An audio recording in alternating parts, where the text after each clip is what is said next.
অস্ত্র প্রহারে দৈত্য সেনা ছিন্ন ভিন্ন হতে লাগলো। মহিষাসুর ক্ষণে ক্ষণে রূপ পরিবর্তন করে নানা কৌশলে বিস্তার করলেন। মহিষ থেকে রূপ ধারণ করলেন। আবার শৃঙ্খরূপী দৈত্যের নরনমর্ততা দেবী প্রশমিত করলেন। পুনরায় নবনির্মল পুরুষ বেশে আত্মপ্রকাশ করলে ওই ইন্দ্রজালী দেবী রূঢ় প্রত্যাখ্যানকে আবার মহিষ মূর্তি গ্রহণ করলে। রণবদ্ধ দিকে দিগান্তরে নিনাদিত চিতরঙ্গ দিয়ে অসুরেশ্বর দেবীর পরাজিত করবার মান উল্লেসিত।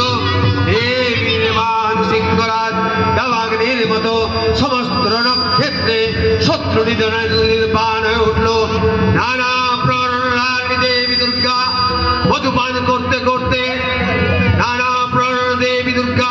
মধুপান করতে করতে